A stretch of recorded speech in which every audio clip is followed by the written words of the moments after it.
Maligayang pagdating po sa ating mga ginagalang na mga kuya, ate, tito at tita sa channel ng Kwentong Lola Vault. Lumipad ako patungong Los Angeles nang walang pasabi. Nangangarap ng isang masayang muling pagsasama. Ngunit natagpuan ko si Matilda na naghihingalo ng mag-isa sa intensive care. Samantala, ang asawa niya, si Gary, ay nagpa-party sa isang marangyang yate, ginagasta ang aking pera sa champagne at kasiyahan. Galit na galit sa kanyang pagtataksil, iniwan ko siyang walang pera. Makalipas ang isang oras, nawalan siya ng ulirat at iyon ay simula pa lamang. Bago tayo magpatuloy, mangyaring mag-subscribe sa channel at isulat sa mga komento kung anong oras na sa inyong lugar ngayon.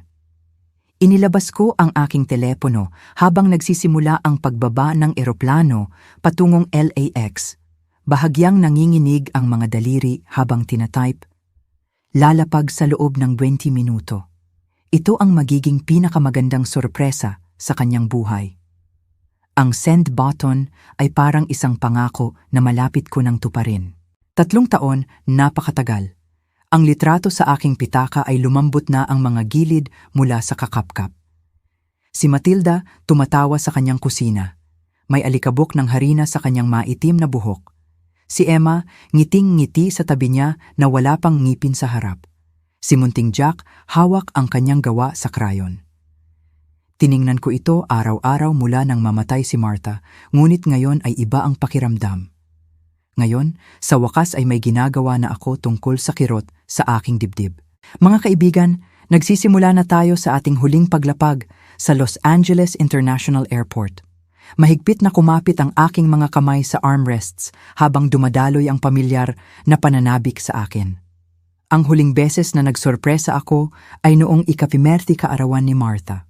Parang ibang buhay na yon ngayon. 5 taon ng kalungkutan ang nagpabago sa akin, naging estranghero maging sa sarili kong anak. Ngunit ang boses ni Matilda sa huling tawag namin 3 buwan na, ang nakalipas ay patuloy na umalingaw-ngaw. Pagod lang po ako, Tay. Pagod na pagod. Mayroon sa kanyang tono na nanatili sa akin, kumakagat sa gilid ng aking kamalayan. Ang baggage carousel ay patuloy na umuugong habang naghihintay ako, pinapanood ang ibang mga pamilya na muling nagtatagpo sa paligid ko.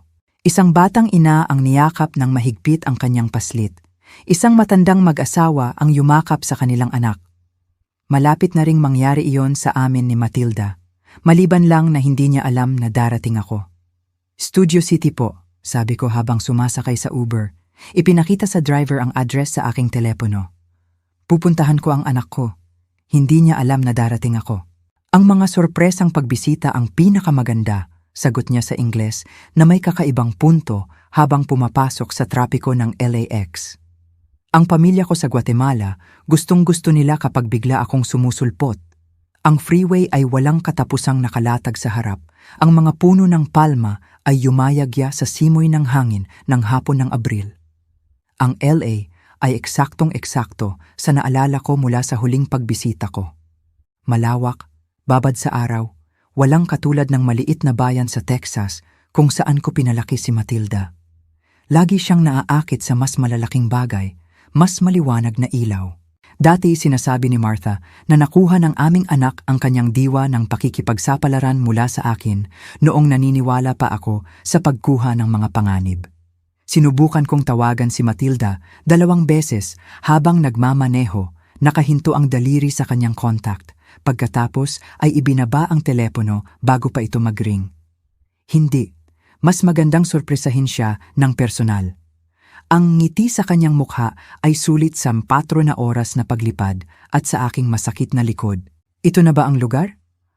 Huminto ang driver sa isang maayos na bahay na may puting bintana at maliit na hardin sa harap. Perpekto. Inabutan ko siya ng pera, kinuha ang aking overnight bag at tumayo sa sidewalk habang paalis na siya. Ang sikat ng araw sa hapon ay mainit sa aking mga balikat habang papalapit ako sa pintuan sa harap. Inaaral kung ano ang sasabihin ko. Siguro magsisimula ako sa isang biro tungkol sa kanyang matandang tatay Cardo na sa wakas ay natutong gumamit ng mga website sa pag-book ng airline. O baka naman buksan ko lang ang aking mga bisig at hintayin siyang tumakbo papunta sa akin tulad ng dati noong siya ay 8 taong gulang pa. Kinuha ko sa aking bag ang maliit na regalo na dala ko. Isang kahoy na lalagyan ng alahas na inukit ko sa aking garahe. Isang bagay para mapanatiling ligtas ang singsing ng kanyang lola hanggang sa maging sapat na ang edad ni Emma. Gustong-gusto sana ni Martha na makita itong naipasa. Nakahanda na ang doorbell sa ilalim ng aking daliri at sa isang sandali, tumayo lang ako roon, nilalasap ang pananabik. 3 taon ng mga tawag sa telepono at text messages ay malapit ng maging totoong yakap at pinagsasaluhang pagkain at mga kwento na sinasabi ng harapan. Pinindot ko ang buton at narinig ang pamilyar na tunog na umalingaunggaw sa loob. Pagkatapos ay katahimikan. Pinindot ko muli ang doorbell, mas matagal ko itong pinindot sa pagkakataong ito. Umalmaw ang tunog sa tila walang laman na bahay, sinundan ng parehong hungkag na katahimikan. Matilda, si Tatay Cardo ito, tawag ko, habang kinakatok ang pinto. Baka nasa likod bahay sila o nasa itaas na may tugtog. Maingay ang mga bata. Baka hindi lang nila narinig. Ang katahimikan ay nagpatuloy. Umurong ako at tiningnan ng maayos ang bahay sa unang pagkakataon. Ang rosas sa tabi ng bintana sa harap ay nanilaw na ang mga gilid. Ang mga talulot ay nakakalat sa daanan na parang itinapong konfeti. Kailan pa tumigil si Matilda sa pag-aalaga ng kanyang hardin? Dati pinapadalhan niya ako ng mga litrato ng kanyang mga rosas tuwing tagsibol. Lumakad ako patungo sa gate sa gilid, sumilip sa mga siwang patungo sa likod bahay. Ang walang laman na muwebles sa patio ay nababalutan ng manipis na alikabok at ang maliit na gulayan na pinagmamalaki niya ay nalanta na at naging mga tuyong tangkay. Isang tricycle ng bata ang nakahiga sa gilid nito malapit sa likod na pinto. Isang gulong pa rin ang tamad na umiikot sa simoy ng hangin. Kakaiba, bulong ko, pabalik sa balkonahe sa harap. Ang mailbox ay umaapaw sa mga sobre at pakete, ang ilan ay kumakalat sa lupa. Kinuha ko ang ilang piraso, mga electric bill mula 3 linggo na ang nakalipas, mga advertising circular, isang pakete na naka-address kay Gary na mukhang ilang araw nang nakalantad sa sikat ng araw ng California. Ang pinakabagong postmark na nakita ko ay mula 10 araw na ang nakalipas. Nagsimulang bumilis ang tibok ng puso ko. Ang pamilyar na instinct ng isang inhinyero ay nagsisimulang gumana. Kapag bumagsak ang mga sistema, laging may lohikal na paliwanag. Kailangan ko lang mangalap ng mas maraming impormasyon. Itinukod ko ang aking mga kamay sa bintana ng sala, idinikit ang aking mukha sa salamin. Madilim sa loob, nakasarang kurtina, walang galaw, walang kumikislap na telebisyon, walang tunog ng buhay pamilya. Parang inabandona ang bahay, bagaman nakikita ko ang mga pamilyar na hugis, ang art easel ni Matilda sa sulok, ang mga laruang kotse ni Jack na nakakalat sa coffee table. Pardon po, hinahanap niyo ba ang mga McCoy? Lumingon ako at nakita ang isang matandang babae na may sombrero sa araw, papalapit mula sa kapitbahay, may hawak na gunting sa hardin. Opo, Tatay Cardo Sims ako, tatay ni Matilda. Nakita niyo ba sila kamakailan? Huminto siya, pinunasan ang kanyang noo ng likod ng kanyang pulso. Kung iisipin, hindi. Napakatahimik diyan. Kadalasan naririnig ko ang mga bata na naglalaro sa umaga, pero huminto siya, tinitingnan ang mukha ko. Ayos lang ba ang lahat? Sigurado ako na ayos lang. Ngunit ang aking boses ay hindi kapanipaniwala maging sa akin. Nagbakasyon siguro sila, baka bumibisita sa pamilya. Hindi rin siya mukhang kumbinsido. Well, sana ay ayos lang sila. Napakabait na pamilya.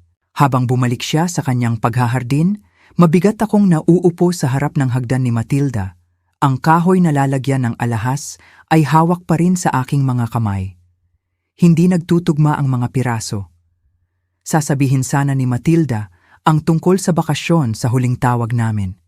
Si Gary ay obsessed sa social media. Nag-post sana siya ng mga litrato mula sa kung saan man sila nagpunta. Kinuha ko ang aking telepono at nag-scroll sa Facebook page ni Matilda.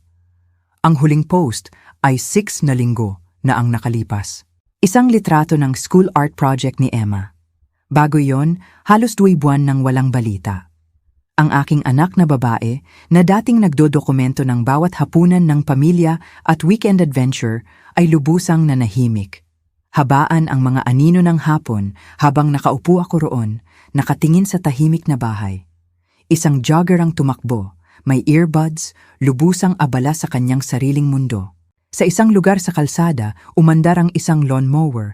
Ang tunog ay normal at nakakapanatag at lubos na salungat sa lumalaking takot sa aking dibdib.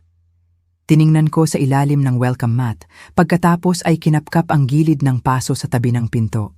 Walang nakatagong susi. Ang hawakan ng pinto sa harap ay walang silbing umikot sa aking pagkakahawak. Nakakandado, syempre. Okay, Tatay Cardo. Sabi ko ng malakas, sinusubukang pakalmahin ang aking mga nerbiyos. Huwag kang magpanik, may lohikal na paliwanag. Ngunit habang nakaupo ako sa hagdanan na iyon, napapaligiran ng mga palatandaan ng pag-abandona at pagpapabaya, hindi ko maalis ang pakiramdam na ang aking sorpresang pagbisita ay nagbunyag ng isang bagay na mas malala pa kaysa sa isang walang laman na bahay. Oras na para tawagan si Matilda. Sandaling nanatili ang aking hinlalaki sa kontak ni Matilda bago ko pinindot, nakikinig sa dial tone na may lumalaking pagkabalisa. Isang ring, 2, 3, diretso sa voicemail. Hi, narating mo si Matilda. Mag-iwan ng mensahe at babalikan kita sa lalong madaling panahon. Ang kanyang masiglang boses sa recording ay nagpakabog sa aking dibdib. Ibinaba ko ang telepono at agad na tumawag muli. Parehong resulta. Voicemail pagkatapos ng 4 na ring. Patay ang telepono niya o sadyang hindi siya sumasagot. Sa pangatlong pagkakataonan, pinahaba ko ang pag-ring, determinado na mag-iwan ng mensahe kung wala ng iba. Hello? Ang boses na sumagot ay hindi kay Matilda. Boses lalaki, propesyonal, maingat. Matilda, si Tatay Cardo ito? Nasa Los Angeles ako. Gusto kitang sorpresahin, pero walang tao sa bahay. At sir, ito po si Dr. Rivera mula sa Cedars-Sinai Medical Center. Kayo po ba ay kapamilya ni Matilda McCoy? Parang tumagilid ang mundo. Mas mahigpit kong hinawakan ang telepono, ang kabilang kamay ko ay nakadiin sa rehas ng balkonahe para suporta. Ano? Opo, Tatay Cardo niya ako. Bakit nasa inyo ang telepono niya? Nasaan siya? Isang paghinto na tila walang katapusan. Mr. Sims, lubos akong nagsisisi na ipaalam sa inyo na ang inyong anak ay kasalukuyan nasa aming intensive care unit. Siya po ay tumatanggap ng paggamot para sa advanced na cancer at ang kanyang kondisyon ay kritikal. Ang mga salita ay tumama sa akin na parang pisikal na suntok. Cancer, kritikal. Naging malabo ang paningin ko sa mga gilid. Imposible yan! Ang boses ko ay lumabas na parang sinasakal. Nakausap ko siya 3 buwan na ang nakakaraan. Ayos lang siya, pagod lang siya sa kakalaro sa mga bata. Sir, naiintindihan ko po na ito ay nakakagulat na balita. Ang stage 4 na cancer ay mabilis na umuusad at kadalasang hindi agad ibinabahagi ng mga pasyente ang kanilang diagnosis sa mga kapamilya. Ilang linggo na po siyang nasa aming pangangalaga. Ilang linggo. Ang napabayaang hardin, ang umaapaw na mailbox, ang tahimik na bahay. Lahat ay nagkonekta na may nakakakilabot na linaw. Nasaan si Gary, ang kanyang asawa? Nasaan ang aking mga apo? Isa pang paghinto. Hindi po ako makakapagkomento sa ibang usapin ng pamilya, Mr. Sims. Pinipigilan po ako ng confidentiality ng pasyente na magbahagi ng mga detalye, ngunit lubos ko po kayong inirerekomenda na pumunta agad sa ospital. Hinahanap po kayo ng inyong anak. Nanginginig ng husto ang aking mga kamay na halos hindi ko mahawakan ang telepono. Ano ang address? Pupunta na ako ngayon? Cedars-Sinai Medical Center, 8700 Beverly Boulevard. Hanapin lang po ang Oncology Intensive Care Unit pagdating ninyo, Dr. Rivera. Namatay ang linya. Tinitigan ko ang telepono sa aking nanginginig na mga kamay. Ang sikat ng araw sa hapon ay biglang napakaliwanag, napakainit, napaka-normal para sa isang mundo kung saan ang aking anak ay naghihingalo at hindi ko alam. 3 buwan na ang nakakaraan, sinabi niyang pagod siya. Pagod. At lubos akong nalibang sa sarili kong kalungkutan, sa sarili kong pag-iisa, kaya't na-miss ko ang bawat senyales ng babala. Nahulog ang kahoy, nalalagyan ng alahas mula sa aking kandungan, kumalabog sa mga hagdanan ng balkonahe. Ang singsing ni Martha ay dapat na ipapasa kay Emma balang araw. Ngunit paano kung walang balang araw? Paano kung huli na ako? Masyado akong mabilis na tumayo, umiikot ang ulo, at natisod patungo sa kalsada na may mekanikal na presisyon. Taxi? Kailangan ko ng taxi. Ang address ng ospital ay nasusunog sa aking isipan. 8700 Beverly Boulevard, Oncology Intensive Care Unit. Habang sinisenyasan ko ang isang dilaw na taxi, isang kaisipan ang patuloy na umiikot sa aking pagkabigla. Paano ako naging uri ng Tatay Cardo na nalaman na ang kanyang anak ay naghihingalo mula sa isang estranghero sa telepono? Sumara ang pinto ng taxi na may isang pagtatapos na tila tinataka ng aking lumang buhay. Inabot ko sa driver ang lukot na papel na may address ng ospital, nanginginig pa rin ang aking mga kamay mula sa pagkabigla. Cedars-Sinai Medical Center, pakiusap, bilisan mo hanggat kaya. Mabigat po ang trapiko sa oras na ito ng araw, sir, pero gagawin ko po ang aking makakaya. Nagtama ang aming mga mata sa rearview mirror, napansin niya ang aking pagkabalisa. Emergency, ang anak ko. Nanatili ang mga salita sa aking lalamunan, nang hihingalo siya. Ang upuang balat sa ilalim ko ay tila kakaiba. Masyadong makinis, masyadong normal para sa isang taong ang mundo ay gumuhulang. Sa bintana, gumagalaw ang trapiko ng LA sa karaniwan nitong magulong sayaw. Mga taong pauwi mula sa trabaho, bumibili ng groceries, namumuhay ng ordinaryo habang ang akin ay lumalabas sa bangungot.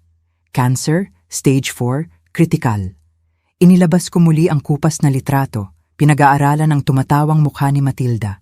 Paano ko hindi napansin ang mga senyales? Ang huling tawag sa telepono ay paulit-ulit na naglaro sa aking isipan. Pagod lang po, tay. Pagod na pagod. Ang paraan ng kanyang pagsasabi na parang may dala siyang hindi nakikitang bigat. Ibinigay ko ito sa pagiging ina, stress sa trabaho, ang normal na pagod sa pagpapalaki ng dalawang bata. Anong klaseng Tatay Cardo ako? Biglang umabante ang taxi sa trapik na may patigil-tigil at biglang bumalik ang mga alaala. Si Matilda, kumukuha ng kanyang unang wobbly na mga hakbang patungo sa akin sa sahig ng aming lumang kusina. Nakaunat ang mga braso, lubos na tiwala sa kanyang mga mata. Pagtuturo sa kanya na sumakay ng bisikleta sa parke sa likod ng aming bahay, tumatakbo sa tabi hanggang sa napagtanto ko na siya ay nagbibisikleta na mag-isa sa loob ng Fimpenyarda. Ang kanyang pagtatapos sa high school, ang maipagmamalaking ngiti habang tinatanggap niya ang kanyang diploma. Paglalakad sa kanya sa aisle 2 taon na ang nakakaraan. Nangako si Gary na mamahalin at poprotektahan siya. "Aalagaan ko po ang inyong anak, sir," sabi niya, habang nakikipagkamay sa akin ng may kumpiyansa. "Nasaan siya ngayon? Bakit hindi niya ako tinawagan nang magkasakit siya?" Denial ko ang numero ni Gary sa ika-4 na pagkakataon, diretso muli sa voicemail. "Gary, si Tatay Cardo ito.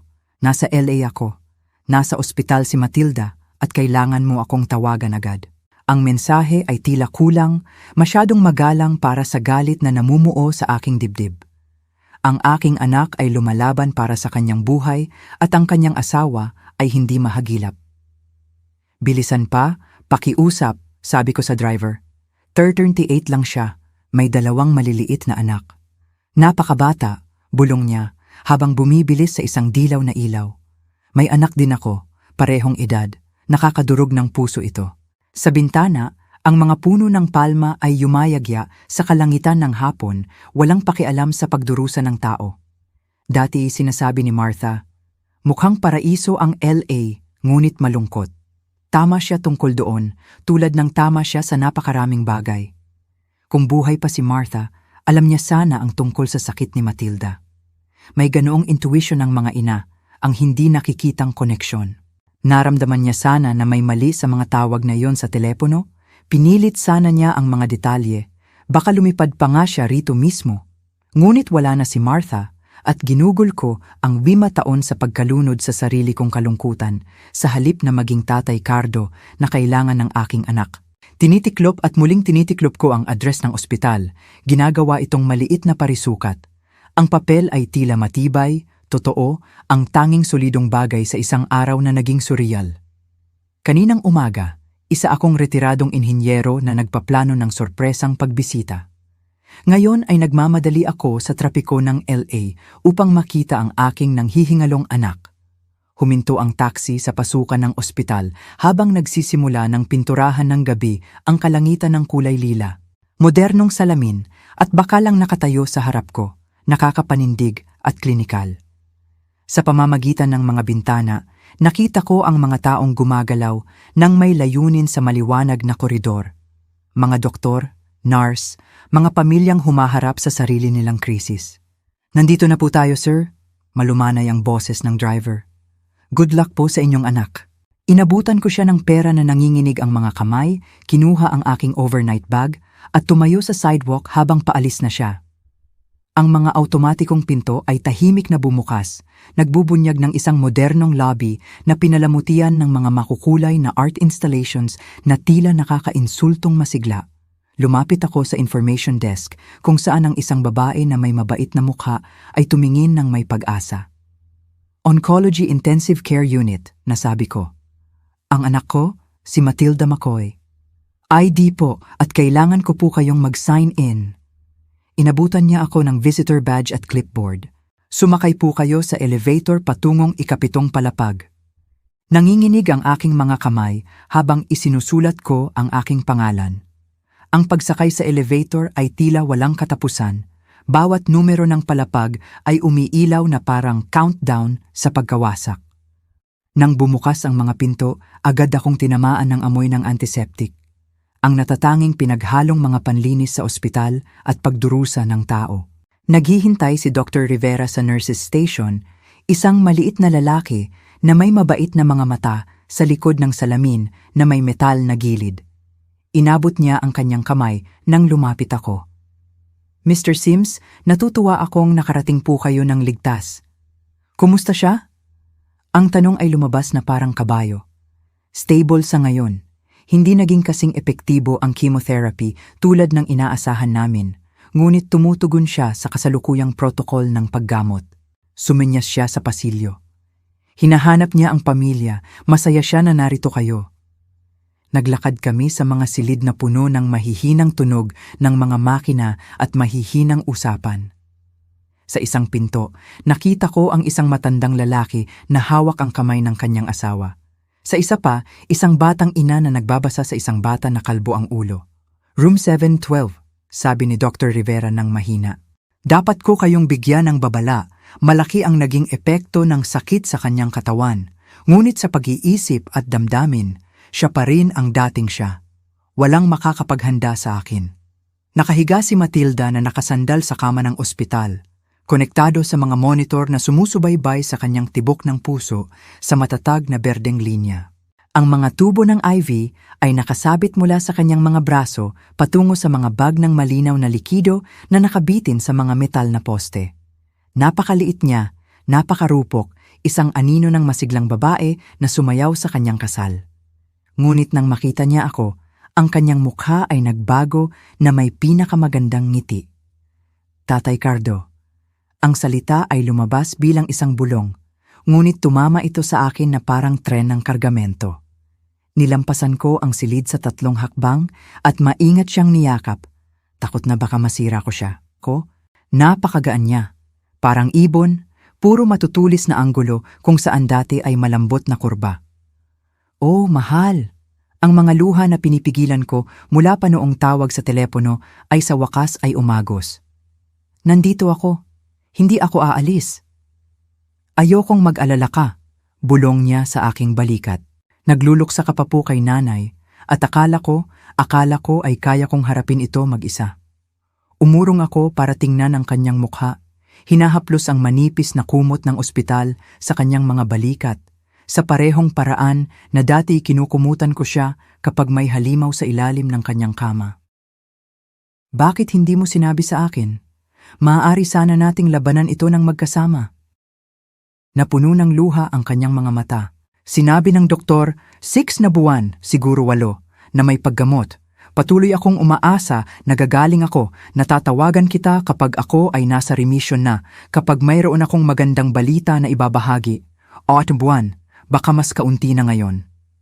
Umupo ako sa silya sa tabi ng kanyang kama, hawak ang kanyang kamay sa aking dalawa. Ang kanyang mga daliri ay kasing lamig ng yelo sa kabila ng mainit na silid. Nasaan si Gary? Sinubukan kong panatilihing neutral ang aking boses, ngunit marahil may narinig siya dahil nagbago ang kanyang ekspresyon. Sabi niya, mayroon daw siyang mahalagang business meetings ngayong linggo. Tumingin siya sa bintana. Sabi niya, babalik daw siya bago mag-weekend. Kailan mo siya huling nakita? 3 araw na ang nakalipas. Ang mga salita ay lumabas na maliit, nahihiya. Malayo ang loob niya mula noong diagnosis. Sa tingin ko natatakot siya. Natatakot siya. Ang aking anak ay nanghihingalo at natatakot ang kanyang asawa. Inaalagaan ka ba niya? Tumutulong sa mga bata? Ang kapitbahay naming si Emma ang nagbabantay sa kanila sa araw. Si Gary ang humahawak sa mga praktikal na bagay. Ngunit ang paraan ng kanyang pagsasalita na parang sinusubukan niyang kumbinsihin ang kanyang sarili ay nagsabi sa akin ng lahat ng kailangan kong malaman. Ginugol ko ang susunod na oras sa pagiging naroroon lang, hawak ang kanyang kamay habang siya ay nagigising at natutulog. Bawat paggising niya, agad niyang hinanap ang aking mga mata na parang tinitiyak na totoo pa rin ako. Habang lumalalim ang gabi sa labas ng bintana, sa wakas ay nakatulog siya ng mas malalim, ang kanyang paghinga ay matatag at payapa. Dahan-dahan kong binitawan ang kanyang kamay at lumipat sa bintana, tinitingnan ang mga ilaw ng lungsod na nagsisimulang kumislap na parang mga nahulog na bituin. Oras na para subukan si Gary muli. Kinuha ko ang aking telepono, ang contact ni Gary ay umiilaw sa screen. Sa pagkakataong ito, papasagutin ko siya, papaliwanagin ko kung nasaan siya habang lumalaban ang kanyang asawa para sa kanyang buhay. Unang tawag, isang ring, pagkatapos ay voicemail. Talagang sinasala niya ang mga tawag. Nag-type ako ng text message. Ang asawa mo ay nasa ICU, tumawag agad. Lumipas ang minuto, wala. Ikalawang pagsubok mula sa aking telepono ay pareho ang resulta. Ngunit pagkatapos ay napansin ko ang telepono ni Matilda sa bedside table nakasaksak sa wall charger. Siguro kung ang tawag ay mula sa numero niya. Lumingon ako sa kanyang natutulog na anyo, pagkatapos ay maingat na kinuha ang kanyang telepono. Ang contact ni Gary ay lumabas sa kanyang mga kamakailang tawag, ngunit ang huling papasok na tawag ay mula 2 araw na ang nakakaraan. 2 araw mula nang mag-abalang, tingnan niya ang kanyang nanghihingalong asawa. Ikatlong pagsubok na tumawag gamit ang telepono ni Matilda. Diretso muli sa voicemail. Dismayado, halos ilapag ko na ang telepono nang lumiwanag ang screen na may notification. Instagram. Bukas pa ang app, naka-login bilang si Matilda. Sa itaas ng feed, lumabas ang story ni Gary na may pulang bilog na nagpapahiwatig ng bagong content. Kiniskis ko ito nang hindi nag-iisip. Ang unang larawan ay nagpatayo ng balahibo ko. Isang marangyang deck ng yate na nagniningning sa sikat ng araw ng hapon, mga baso ng champagne na sumasalo sa araw. Isang makinis na kamay ang may hawak ng baso ng flute sa isang gesture ng pag-toast. Ang timestamp ay nakasulat na 2 oras na ang nakakaraan. Nag-swipe ako sa susunod na story. Ang mukha ni Gary ay napuno ang screen, malawak ang ngiti, nakaakbay sa 2 iba pang lalaki na hindi ko kilala. Lahat ng 3 ay nakasuot ng mamahaling salamin sa araw at mukhang lumabas mula sa isang ad sa magazine. Sa likod nila, ang karagatang Pasipiko ay umaabot sa kawalang hanggan. Ang caption ay nakasulat, "Living my best life with the boys." Na-post 90 minuto na ang nakakaraan. Habang ako'y nag-aaral, may cancer pala ang aking anak. Naging malabo ang paningin ko sa galit, ngunit pinilit kong ipagpatuloy ang pagdodokumento. Screenshot pagkatapos ng screenshot, bawat larawan ay isang balaraw na mas malalim na bumabaon. Si Gary, nakahiga sa malinis na puting unan. Si Gary, lumulubog mula sa diving platform ng yate. Si Gary, nagtataas ng isa pang baso ng champagne habang ipinipinta ng paglubog ng araw ang langit ng kulay kahel. Ang huling video sa story ay nagpakita sa kanya na direktang nakikipag-usap sa kamera. Wala talagang tatalo sa ilang araw na malayo sa realidad para luminaw ang isip mo. Alam mo, minsan kailangan mo lang talagang mamuhay ng kaunti, malayo sa realidad. Ang kanyang asawa ay konektado sa mga makina at siya ay nagsasalita tungkol sa paglayo sa realidad. Tiningnan ko ang mga location tags. Marina del Rey, wala pang 1 oras mula sa ospital na ito. Nanginginig ang aking mga kamay habang nagtatype ako ng isa pang mensahe. Mukhang nagsasaya ka. Ang asawa mo ay nanghihingalo. Tawagan mo ako. Pagkatapos ay isa pa. Mayroon akong mga screenshot. Kailangan nating mag-usap. Wala pa ring tugon. Naglakad-lakad ako ng tahimik sa maliit na silid, sinusubukang huwag gisingin si Matilda. Ang aking isipan ay naglalakbay sa mga implikasyon. Nagsisimula pa lang akong maintindihan na ang pag-arkila ng yate ay kailangan ng libu-libo bawat araw. Si Gary ay isang business consultant. Matagumpay, ngunit hindi sa antas ng pag-arkila ng yate para sa kasiyahan. Saan nanggagaling ang pera? Tumingin ako muli sa payapang mukha ni Matilda, binulong ang mga pangako na dapat kong ginawa ilang buwan na ang nakakaraan. Hindi ko na siya hahayaan na saktan ka pa, mahal. Nandito na si Tatay Cardo at aayusin ko ito. Ang monitor sa tabi ng kanyang kama ay patuloy na umuugong. Bawat tunog ay nagmamarka ng isa pang tibok ng puso. Isa pang sandali ng buhay na sinasayang ni Gary habang nagpa-party kasama ang mga kaibigan. Gaano nakatagal ito nangyayari? Gaano nakatagal siyang naghihirap ng mag-isa habang naglalaro siya ng pagiging single? Bumalik ako sa telepono, kinukuhanan ng screenshot ang lahat ng may sistema. Ang bahagi ng inhinyero sa aking utak ay umako. Dokumentuhin ang ebidensya, buuin ang kaso, hanapin ang mga leverage points. Maaaring isipin ni Gary na kaya niyang iwanan ang aking anak sa pinakamadilim niyang oras, ngunit nakagawa siya ng isang mahalagang pagkakamali. Nakalimutan niyang may Tatay Cardo si Matilda na susunugin ang mundo para protektahan siya. Nag-vibrate ang telepono ko sa isang papasok na tawag. Lumabas ang pangalan ni Gary sa screen. Tiningnan ko si Matilda ng isa pang beses. Ang kanyang payat na mukha ay sa wakas ay nakaka-relax sa pagtulog. Pagkatapos ay lumabas ako sa pasilyo. Oras na para mag-usap. Pumasok ako pabalik sa silid ni Matilda kung saan siya ay mahimbing na natutulog. Ang kanyang paghinga ay matatag laban sa tunog ng mga monitoring beeps. Babalik ako kaagad, mahal, bulong ko, hinagkan ang kanyang noo. Kukuha lang ako ng kape. Dinala ako ng elevator pababa sa main floor, nilampasan ang mga karatula na nagtuturo sa mga bisita sa iba't ibang departamento. Ang cafeteria ay sumakop sa isang sulok ng ground level. Halos walang laman ngayon, maliban sa ilang nakakalat na medical staff, kumukuha ng huling pagkain sa pagitan ng shifts. Bumili ako ng kape na hindi ko naman gusto, at nakahanap ng tahimik na mesa sa pinakamalayo na sulok, inilabas ang aking telepono upang titigan muli ang litrato ng yate. Ang larawan ay mas nagniningning bawat tingin ko. Ang walang pakialam ng ngiti ni Gary, ang malinis na deck, mga baso ng champagne na sumasalo sa sikat ng araw ng hapon. Paano nakakabili ng $15,000 na pag-arkila ng yate ang isang business consultant? Ang tanong ay nagdulot ng isang alaala na nagpatindig ng balahibo ko. 1 taon na ang nakakaraan, nilapitan ako ni Gary tungkol sa mga emergency ng pamilya, medical bills, sabi niya. Kailangan daw ni Emma ng dental work. Ang bahay ay nangangailangan ng pag-aayos. Maaari ko ba silang tulungan pansamantala sa pamamagitan ng pagbibigay sa kanya ng access sa aking backup account? Hanggang sa maging stable lang ang mga bagay-bagay, nangako siya. Hindi kailangan ni Matilda ang stress ng problema sa pera bukod pa sa lahat ng iba pa. Humanga ako sa kanyang pagiging mapagbigay para sa kapakanan ng aking anak.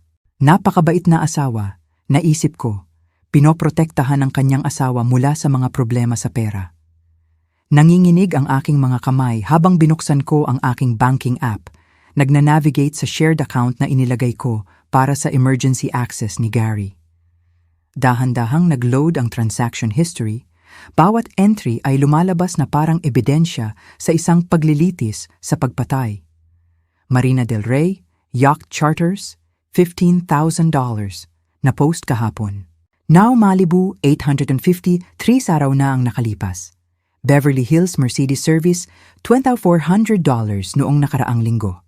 Rodeo Drive Shopping, $3,200, 10 araw na ang nakakaraan. Ang listahan ay patuloy at patuloy.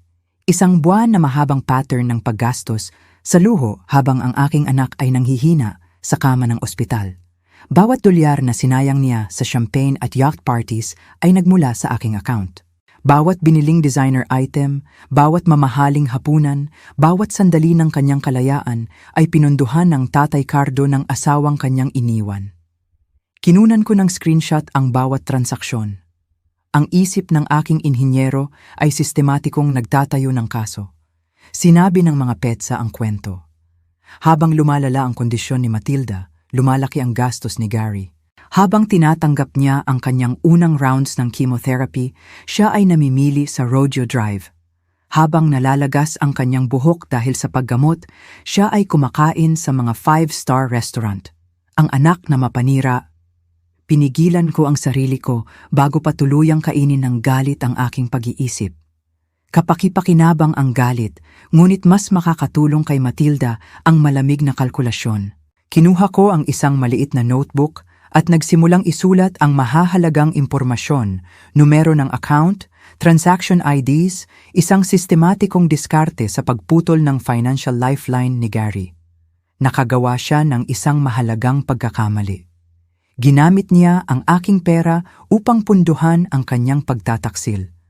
Oras na para ipakita sa kanya kung ano ang nangyari kapag nilabanan mo ang isang inhinyero ng Texas na gumugol ng 40 taon sa paglutas ng mga komplikadong problema. Ang cafeteria ng ospital ay tahimik na umuugong sa paligid ko. Mga vending machine, malalayong overhead pages, ang mahinang bulong ng pagod na medical staff, ngunit wala na talaga ako doon. Ang aking isip ay nasa buong strategic mode, tinutukoy ang mga kahinaan at nagpaplano ng mga hakbang na counter.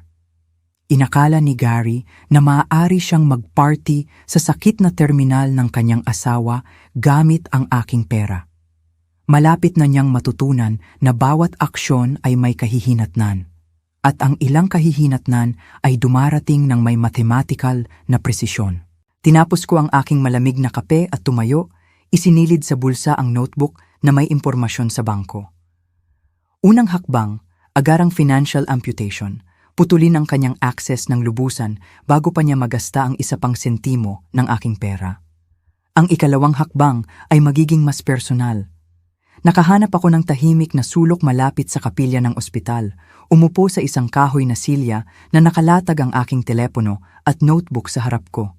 Hindi nawala sa akin ang kabalintunaan. Nagpaplano ng financial warfare sa ilang hakbang lang mula sa isang lugar ng santuwaryo na wala akong intensyon na hanapin. Sumagot ang emergency line ng bangko sa ikatlong ring. First National Emergency Services, si Amanda po ito. Paano ko po kayo matutulungan ngayong gabi? Tatay Cardo Sims po ito, account holder. Kailangan kong bawiin agad ang authorized access sa aking mga account. Pinanatili kong matatag at propesyonal ang aking boses. Kailangan ko pong i-verify ang inyong pagkakakilanlan, Mr. Sims. Maaari po ba ninyong ibigay ang inyong social security number at ang maiden name ng inyong ina? Ibinigay ko ang impormasyon habang tinitingnan ang aking mga tala. 45 taon ng pagbabanking sa iisang institusyon ay nangangahulugan na kilala nila ang aking boses, ngunit protocol ay protocol. Salamat po. Ipinapakita ko po na si Gary McCoy ay may authorized access sa inyong backup savings account mula noong Abril 2022. Hinihiling po ba ninyo ang kumpletong pagbawi ng kanyang mga pribilehiyo? Agarang at permanenteng pagtanggal. Ilipat ang lahat ng natitirang pondo sa aking pangunahing secured account. Kailangan ko po kayong ipaalam na ang aksyon na ito ay hindi na mababawi at maaaring makaapekto sa anumang automated payments o serbisyo na nakakonekta sa account na iyon. Sigurado po ba kayong nais ninyong ituloy? Kanselahin ang lahat ng nauugnay sa kanyang access, bawat automatikong bayad, Bawat nakakonektang serbisyo, bawat umuulit na singil, bawat salita ay lumabas ng malinaw. Huli. Isang sandali po. Habang pinoproseso ko ang mga pagbabagong ito, nagpatugtog ang hold music habang pinapanood ko ang isang security guard na dumaan, yumango ng may paggalang. Nagpapatuloy ang normal na gawain ng ospital sa gabi habang sistematiko kong binubuwag ang pundasyon ng pananalapi ni Gary. Mr. Sims, binawi ko na po ang access ni Mr. McCoy sa savings account at sinimulan ang paglipat ng natitirang pondo. Iyon po ay 127,00 na ililipat sa inyong primary account. Ipinapakita ko rin po ang 3 credit card dies na may authorized user status sa kanyang pangalan. Kakanselahin ko rin po ba ang mamgayon? 127,00 na ililipat sa inyong primary account. Ipinapakita ko rin po ang 3 credit cards na may authorized user status sa kanyang pangalan. Kakanselahin ko rin po ba ang magayon? 127,000. Si Gary ay nabuhay sa aking pera sa loob ng 2 taon habang ang aking anak ay nagdurusa ng tahimik. Kanselahin ang bawat card. Alisin siya bilang authorized user sa lahat ng account. Burahin ang kanyang contact information mula sa emergency notifications. Pinoproseso na po ngayon. Okay, kumpleto na po iyon. Makakatanggap po si Mr. McCoy ng abiso na na-deactivate na ang kanyang mga card at anumang pagtatangkang transaksyon ay tatanggihan. Mayroon pa po ba akong magagawa para sa inyo ngayong gabi? Mag-set up ng fraud alerts kung sino man ang susubok na i-access ang mga account na ito gamit ang kanyang impormasyon. Nasa lugar na po, sir. Makakatanggap po kayo ng confirmation emails sa loob ng ilang minuto. Ibinaba ko ang telepono at agad na binuksan ang aking banking app upang i-verify ang mga pagbabago na revoke ang access sa account. Kinansela ang mga credit card, tinapos ang mga automatikong bayad. Ipinakita ng digital paper trail na ang financial lifeline ni Gary ay naputol ng may surgical precision. Nag-vibrate ang telepono ko sa unang confirmation email, pagkatapos ay isa pa. Bawat notification ay parang katarungan na naihatid sa elektronikong format. Tingnan natin kung gaano katagal ang yacht party kapag nagsimula ng ma-decline ang kanyang mga credit card. Isinara ko ang notebook na may nakakasyang tunog at isinilid sa bulsa ang aking telepono. Ang bahagi ng inhinyero sa problemang ito ay nalutas na. Kilalanin ang pagkabigo ng sistema, ihiwalay ang problematikong bahagi, tanggalin ito ng permanente. Ang access ni Gary sa aking mga resources ay umiiral na lang ngayon sa kanyang sariling malabnaw na imahinasyon. Tumayo ako mula sa silya, pakiramdam ko ay mas magaan kaysa sa mga nakaraang oras. Hindi dahil nawala ang bigat ng sakit ni Matilda, mananatili ang pasanin na iyon hanggang sa gumaling siya o hanggang sa hindi. Ngunit ang nakakapanghinang realization na ako pala ang hindi sinasadyang nagpupondo sa kanyang pag-abandona, natapos na ang partikular na pagpapahirap na iyon. Maaaring panatilihin ni Gary ang kanyang yate ngayong gabi. Bukas, kapag nagsimula ng ma-decline ang mga card na iyon at hindi niya nasagot ang mga tawag, malalaman niya kung ano ang nangyayari kapag nawala ng host ang isang parasito. Bumalik ako patungo sa elevator, nilampasan ang pinto ng kapilya na bahagyang nakabukas, nilampasan ang nurses station kung saan nagaganap ang evening shift changes. Patuloy ang normal na ritmo ng ospital, habang isang maliit na bahagi ng katarungan ay tahimik na naibigay. Gising si Matilda nang bumalik ako, nakatitig sa kisame na may malayo na ekspresyon na masyado kong nakita ngayon. Ang silid ay bahagyang umiilaw mula sa monitoring equipment, lumilikha ng isang intimate na espasyo na hiwalay sa malupit na mundo ng ospital sa labas ng kanyang pinto. Kumusta, mahal? Kumusta ang pakiramdam mo? Inilagay ko ang aking hindi nagalaw na kape at hinila ang silya malapit sa kanyang kama. Mas mabuti na ngayong nandito ka. Lumingon siya sa akin at nakita kong may nagbago habang wala ako. Tatay Cardo, kailangan kong may sabihin sa inyo tungkol kay Gary. Kinuha ko ang kanyang kamay, napansin kung gaano kalamig ang kanyang mga daliri sa kabila ng mainit na silid. Maglaan ka ng oras mo, mahal. Nandito ako para makinig. Nagbago siya pagkatapos ipanganak si Jack. Nagsimula siyang magsabi na hindi ako sapat na nag-aambag sa pananalapi. Ang mga salita ay lumabas ng dahan-dahan na parang sinusubukan niya ang bawat isa para sa kaligtasan. Naging mas mahirap ang freelance design work nang maging sakitin si Jack at sinabi ni Gary na pabigat ako. Ang aking malayang kamay ay naging kamao sa ilalim ng kumot ng ospital, ngunit pinanatili kong malumanay ang aking boses. Pabigat? Nagpapalaki ka ng 2 anak? Sinabi niya na sinisira daw ng medical bills ang kanyang mga plano sa hinaharap, na nagpakasal siya sa isang partner, hindi isang pasyente. Tumingin siya sa malayo na mula ang kanyang mga pisngi sa kahihiyan. Nang dumating ang diagnosis ng cancer, nagsara lang siya, nagsimulang lumabas ng mas late, gumagawa ng mga dahilan tungkol sa work meetings. Anong klaseng lalaki ang nagiiwan sa kanyang may sakit na asawa? Hindi ko maalis ang lahat ng galit sa aking boses. Patuloy akong umaasa na kung gagaling ako agad, kung hindi ako magrereklamo sa paggamot, baka bumalik siya sa amin. Maging Tatay Cardo na nararapat para kina Emma at Jack. Nagsimulang dumaloy ang mga luha sa kanyang pisngi. Pero hindi na siya babalik, di ba Tatay Cardo? Hinaplos ko pabalik ang kanyang buhok mula sa kanyang noo sa parehong paraan na ginagawa ko noong siya ay 7 taong gulang at takot sa mga bagyo. Mahal, perpekto ka kung ano ka. Anumang lalaki na hindi makakita niyan ay hindi karapat-dapat sa iyo. Pakiramdam ko ay napakabubo ko sa pagtatanggol sa kanya sa inyo, sa lahat ng mga taong ito. Gumagawa ng mga dahilan kung bakit hindi niya kayo tinawagan, kung bakit siya laging masyadong abala para sa mga pagbisita ng pamilya. Pinisil niya ang aking kamay ng kaunting lakas niya. Tama kayo tungkol sa kanya mula pa sa simula, di ba? Hindi ko kailanman sinabi ang anumang negatibong salita tungkol kay Gary sa harap niya. Ngunit nakikita ng mga Tatay Cardo ang mga bagay na pinipiling hindi mapansin ng mga asawa. Nagkamali ako sa isang bagay. Akala ko mahal ka niya, kahit na hindi ko siya gusto.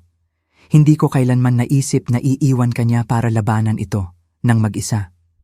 Ang pinakamasakit ay ang pagsasabi kay Emma kung bakit wala na si Tatay Cardo.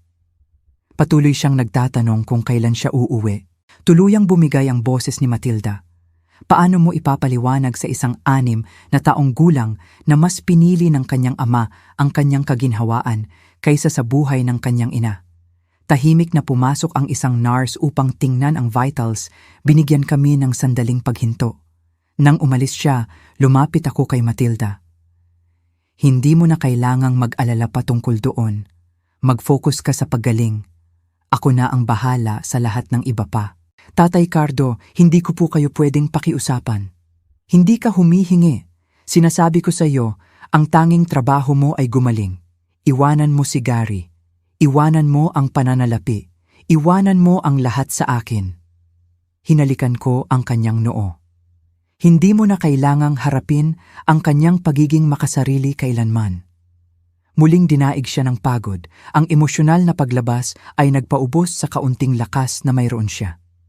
Naging mabigat ang kanyang mga talukap ng mata habang lumalaban siyang manatiling gising. Pangako sa akin, Tatay Cardo, bulong niya. Anuman. Huwag mong hayaan na kainin ka ng galit kay Gary. Kailangan ko ang Tatay Cardo ko, hindi isa pang galit na lalaki sa buhay ko. Tinakpan ko siya ng kumot habang lumalalim ang kanyang paghinga patungo sa pagtulog. Nangangako ako, mahal, magpahinga ka na. Ngunit habang pinapanood ko siyang nakatulog, alam kong isang pangako iyon na baka hindi ko matupad. Ang lalaking sumumpa na mamahalin at poprotektahan ang aking anak ay nagnakaw ng kanyang pera, iniwan siya sa krisis at dinurog ang puso ng aming mga apo. Ang ilang mga gawa ay humihingi ng higit pa sa kapatawaran. Humihingi sila ng mga kahihinatnan. Nag-vibrate ang telepono ko sa isang text mula sa hindi kilalang numero. Ang telepono ay patuloy na nag-vibrate sa aking kamay. Ang hindi kilalang numero ay umiilaw sa screen. Marina Del Rey, area code. Tumingin ako kay Matilda, payapa sa pagtulog, pagkatapos ay tahimik na tumayo at lumapit sa bintana. Hello! Ang boses ko ay kasing lamig ng yelo. Tatay Cardo, anong ginawa mo? Na-decline ang mga card ko sa harap ng lahat. Ang boses ni Gary ay basag sa takot at kahihiyan. Ayusin mo ito agad. Nasaan ka ngayon, Gary? Ganap kong binaliwala ang kanyang hinihingi. Hindi mo yan pakialam. Makinig ka, matanda. Kailangan mong ibalik ang access ko ngayon din o ang anak ko ay nanghihingalo sa kama ng ospital. Bawat salita ay bumagsak na parang bato sa tahimik na tubig. At nagpaparty ka sa yate gamit ang pera ko. Katahimikan, pagkatapos ay nauutal. Paano mo? Hindi. Ito ay business networking. Sa pamamagitan ng telepono, narinig ko ang lahat. Party music, tawanan, mga alon na humahampas sa katawan ng barko. Ang tunog ng isang lalaki na ang asawa ay lumalaban para sa kanyang buhay habang siya ay nagsasaya gamit ang pera ng iba. $15,000 para sa pag-arkila ng yate, Gary. Ang aking $15,000. Pinanatili kong mahina ang aking boses. Alam na gumagalaw si Matilda sa likod ko habang ang iyong asawa ay nasa intensive care. Hindi mo lang ako pwedeng putulin. May karapatan ako. Ako ang asawa niya. Asawa ka niya. Past tense. Lumingon ako upang makita ang mga mata ni Matilda na nakabukas, pinapanood ako ng may lumalaking pagkaunawa. Ginawa mo ang iyong pinili nang piliin mo ang champagne kaysa sa chemotherapy appointments. Makinig ka. Hindi mo naiintindihan ang pressure na dinaranas ko. Ang pressure? Tumigas ang boses ko. Anong pressure, Gary? Ang pressure ng pagkakaroon ng walang limitasyong access sa aking bank account habang iniiwan ang iyong pamilya? Nagbago ang boses niya, naging mapagkalkula. Ibalik mo ang access ko o magfa-file ako ng divorce at kukunin ang mga bata. Sisiguraduhin kong mawawala kay Matilda ang lahat sa korte. Iyon ang kanyang pagkakamali sa sandaling binantaan niya ang aking mga apo. Gary, sabi ko ng tahimik, at may isang bagay sa aking tono ang nagpahinto sa kanya. Kagagawa mo lang ng pinakamalaking pagkakamali sa iyong kaawa-awang buhay. Sa likod ko, narinig ko ang biglaang paghinga ni Matilda. Gising na siya ngayon, nakikinig sa bawat salita, sa wakas ay naririnig ang tunay na boses ng kanyang asawa. Makasarili, mapanganib, lubusang walang pagsisisi. Alam ko eksakto kung nasaan ka, patuloy ko. Alam ko eksakto kung anong ginagawa mo. Alam ko eksakto kung gaano kalaki ang pera ko na ginagastos mo habang ang anak ko ay lumalaban para sa kanyang buhay. At ngayon, alam ko eksakto kung anong klaseng lalaki ang nagbabanta na agawin ang mga bata mula sa kanilang nanghihingalong ina. Hindi mo ito magagawa sa akin. May reputasyon akong kailangang panatilihin. May mga nanonood. Oo, nanonood sila.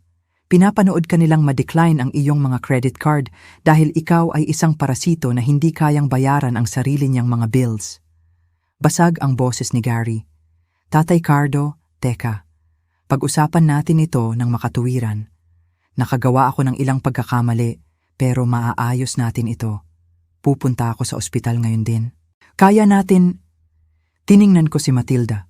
Nakita ang mga luha na dumadaloy sa kanyang mukha. Hindi luha ng kalungkutan, kundi luha ng ginhawa. Sa wakas ay naunawaan kung sino ang kanyang pinakasalan.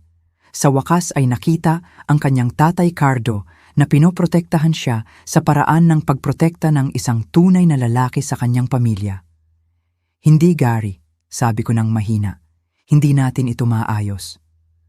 Lumawak ang katahimikan sa pagitan namin. Naririnig ang gulat na paghinga ni Gary sa koneksyon. Sa background, naririnig ko ang pagguho ng kanyang mundo, pagtigil ng mga makina ng yate, mga boses na nagtatalo tungkol sa bayad, ang party atmosphere na natutunaw sa kaguluhan. Tatay Cardo, nandyan ka ba? Pakiusap, maipapaliwanag ko ang lahat. Tumingin ako mula sa bintana at naglakad patungo sa kama ni Matilda. Hawak ang kanyang kamay habang nakadikit ang telepono sa aking tenga, magkakabit ang kanyang mga daliri sa akin, mahigpit na pumipisil para sa suporta. Gary, pinili mo ang yate kaysa sa iyong nanghihingalong asawa. Pinili mo ang mga party kaysa sa iyong mga anak. Pinili mo ang pera ko kaysa sa kinabukasan ng iyong pamilya. Bumababa ang boses ko sa halos bulong, ngunit bawat salita ay tumagos na parang talim. Ginawa mo ang iyong pinili. Ngayon, mamuhay ka sa mga kahihinatnan nito. Maaari akong magbago, magiging iba ako, uuwi ako at aalagaan ang lahat. Kung kailanman ay lalapitan mo muli ang aking anak o ang aking mga apo, sisirain kita ng lubusan. Mahigpit na kumapit si Matilda, malawak ang kanyang mga mata habang sa wakas ay narinig niya ang protektadong Tatay Cardo na matagal na niyang kailangan. Sa pananalapi, sa legal, sa lipunan, sisiguraduhin kong malalaman ng lahat kung ano ka talaga. Hindi mo ito magagawa. May karapatan ako. Ako ang asawa niya. Iniwan mo ang iyong may sakit na asawa para sa mga party sa yate. Nagnakaw ka ng pera mula sa Tatay Cardo niya para punduhan ang iyong makasariling pamumuhay. Binantaan mong agawin ang mga bata mula sa kanilang nanghihingalong ina. Huminto ako, hinayaan na lumubog ang bawat katotohanan. Anong korte sa tingin mo ang papanig sa iyo? Tuluyang nabasag ang kanyang boses. Wala akong mapupuntahan. Hindi na ako papansinin ng mga kaibigan ko pagkatapos ng nangyari sa card. Binabantaan ako ng yacht company na tatawagan ng pulis. Nakagawa ako ng mga pagkakamali, ngunit ang bawat isa ay karapat-dapat sa isang pangalawang pagkakataon. Nagkaroon ka ng iyong pangalawang pagkakataon araw-araw sa nakaraang aigsim na buwan. Araw-araw pinili mong huwag maging narito. Araw-araw pinili mong huwag hawakan ang kanyang kamay sa panahon ng paggamot. Araw-araw pinili mo ang mga party kaysa sa pamilya. Umiiyak na si Matilda ngayon, ngunit ang mga iyon ay luha ng kalayaan. 20 taon ng paggawa ng mga dahilan para sa pag-uugali ni Gary, at ngayon ay naririnig niya ang kanyang Tatay Cardo na nagsasabi ng katotohanan. Masyado siyang takot na magsalita. Pakiusap, Tatay Cardo, nagmamakaawa ako. Bigyan mo lang ako ng sapat para makauwi at maaari nating... Hindi. Ang salita ay nakabitin sa hangin na parang isang huling paghuhusga. Tapos ka na, Gary. Tapos na sa pera ko. Tapos na sa pamilya ko. Tapos na sa pananakit sa mga taong mahal ko. Pero wala akong mapupuntahan, ibinaba ko ang telepono at agad na binlock ang kanyang numero. Ang aksyon ay kasing huli ng pagsara ng pinto. Pagkatapos ay umupo ako sa tabi ng kama ni Matilda at hinila ang kanyang kamay sa aking labi. Hinalikan ang kanyang mga buko ng daliri sa paraan na ginagawa ko noong siya ay maliit at takot. Salamat, Tatay Cardo, bulong niya. Hindi mo na kailangang pasalamatan ako sa pagprotekta sa iyo, mahal. Iyan ang ginagawa ng mga Tatay Cardo. Mas mahigpit niyang pinisil ang aking kamay. Napakakatakot kong iwanan siya. Takot akong mag-isa kasama ang mga bata. Takot akong umamin na nakagawa ako ng napakasamang pagkakamali. Hindi ka nag-iisa. Hindi ka na muling mag-iisa. Hinaplos ko pabalik ang kanyang buhok mula sa kanyang noo. At hindi mo iyon pagkakamali. Sa kanya iyon. Bawat makasariling pagpipilian, bawat malupit na salita, bawat sandali, pinili niya ang kanyang sarili kaysa sa kanyang pamilya. Sa kanya iyon, hindi sa iyo. Sa unang pagkakataon mula nang dumating ako sa Los Angeles, ngumiti si Matilda. Isang totoong ngiti, puno ng pag-asa sa halip na takot. Magpahinga ka na, sabi ko ng mahina. Bukas, sisimulan natin ang pagpaplano ng iyong kinabukasan. Isang kinabukasan kung saan wala nang makakasakit sa iyo kailanman. Ipinikit niya ang kanyang mga mata. Ang kanyang paghinga ay mas malalim at mas payapa kaysa sa nakita ko buong araw. Ang monitoring equipment ay patuloy na umuugong sa tabi namin. Binibilang ang tibok ng puso, binibilang ang mga sandali, binibilang ang simula ng isang bagong buhay. Sa labas ng bintana, kumikinang ang Los Angeles sa gabi, walang pakialam sa tagumpay ng isang maliit na pamilya laban sa kalupitan. Ngunit sa loob ng silid 712, naihatid ang katarungan at sa wakas ay maaaring magsimula ang paggaling. Isang taon na ang nakalipas noong 2025, ang sikat ng araw ay dumadaloy sa bintana ng kusina ng aming bagong bahay sa Texas. Pinipinturahan ang mga gintong parisukat sa sahig na hardwood, kung saan nakakalat ang mga gamit sa sining ni Emma sa organisadong kaguluhan. Ang tunog ng tawa ng mga bata ay lumutang mula sa likod bahay, humahalo sa matatag na ritmo ni Matilda na naghihiwa ng mga gulay para sa tanghalian. Huminto ako sa pintuan, pinapanood ang aking anak na gumagalaw ng may lakas at grasya na bumalik buwan-buwan. Ang kanyang buhok ay lumago ng mas makapal kaysa dati, binabalangkas ang isang mukha na nagniningning sa kalusugan at totoong kaligayahan.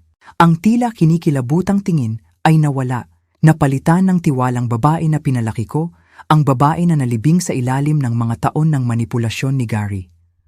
Tatay Cardo, nagtatago ka na naman, sabi niya nang hindi lumilingon. Ang pamilyar na mapanuksong tono na nagsabi sa akin ng lahat ng kailangan kong malaman tungkol sa kanyang paggaling. Pinahahalagahan lang ang tanawin, mahal. Hindi pa rin ako makapaniwala na nandito ka talaga. Sa bintana, nakita ko si Jack na tinuturuan si Emma kung paano maghagis ng perpektong spiral. Ang mga football techniques ng kanilang lolo ay naipasa ng may pasensya at presisyon.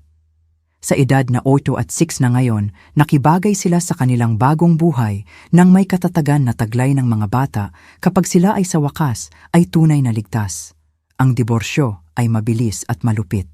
Ang mga banta ni Gary tungkol sa custody ay naglaho sa sandaling narinig ng kanyang abogado ang mga recorded phone calls at nakita ang mga bank statements. Ang isang lalaki na nag-iwan sa kanyang asawa na may sakit na terminal habang ginagasta ang pera ng tatay Cardo nito sa mga party sa yate ay hindi naman talaga kaaya-aya sa mga hukom ng family court. Lolo! Umalingaw-ngaw ang boses ni Emma sa screen door. Halika, ipakita mo kay Jack kung paano maghuli ng mas mahusay. Sandali lang, mahal, sagot ko, pagkatapos ay bumaling kay Matilda. Kumusta ang pakiramdam mo ngayon? Talagang pakiramdam? Ibinaba niya ang kanyang kutsilyo at hinarap ako ng buo at nakita ko sa kanyang mga mata ang kinumpirma ng mga pagsusuri ni Dr. Rivera 3 buwan na ang nakakaraan. Kumpletong remission. Pakiramdam ko ay ako muli, siguro mas mahusay pa kaysa sa dati, mas malakas. Tumunog ang kitchen timer at kinuha niya ang isang pan ng cornbread mula sa oven, resipe ni Martha. Ang itinuro ko sa kanya ilang taon na ang nakakaraan. Ang ilang mga tradisyon ay karapat-dapat mapanatili. Naaalala niyo po ba ang sinasabi niyo sa akin noong bata pa ako at takot sa mga bagyo? Tanong niya, inilagay ang mainit na kawali sa cooling rack.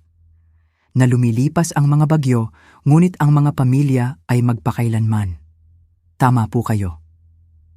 Niyakap niya ako ng mahigpit sa paraan na dati ginagawa niya bago ang kasal at sakit.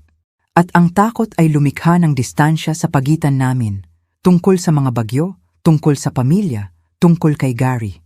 Hindi ko kailanman sinabi ang sinabi ko sa iyo tungkol sa kanyang dating asawa at hinding-hindi ko gagawin.